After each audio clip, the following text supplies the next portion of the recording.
Halo guys, hari ini kita akan mempelajari tentang klasifikasi makhluk hidup. Apa saja barang yang mungkin kalian temui di supermarket? Mungkin ada snack, minuman, buah-buahan, dan masih banyak lagi. Supaya mudah mencarinya, barang-barang tersebut dikelompokkan sesuai dengan jenisnya. Tidak hanya di supermarket, tetapi makhluk hidup juga perlu dikelompokkan sesuai ciri-cirinya agar lebih mudah untuk mempelajari keanekaragamannya. Pengelompokan makhluk hidup inilah yang dinamakan klasifikasi. Lalu, apa sih tujuan klasifikasi makhluk hidup itu? Tujuan klasifikasi makhluk hidup yang pertama, mendeskripsikan ciri-ciri makhluk hidup. Yang kedua, mengelompokkan makhluk hidup berdasarkan ciri-cirinya.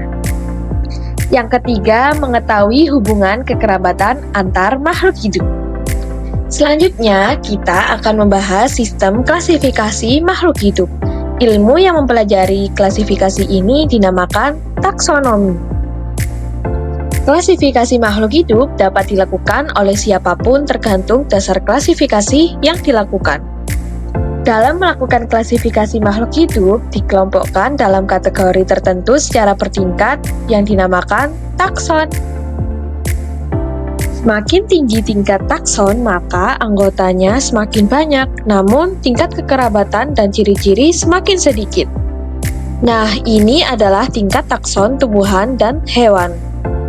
Tingkat takson pada hewan yang pertama ada kingdom, yang kedua phylum, yang ketiga, kelas, yang keempat, ordo, yang kelima, famili, yang keenam, genus, dan yang terakhir, spesies. Yang membedakan takson hewan dan tumbuhan berada pada tingkat kedua, yaitu pada takson hewan di tingkat kedua, phylum, sedangkan takson tumbuhan di tingkat kedua, divisi.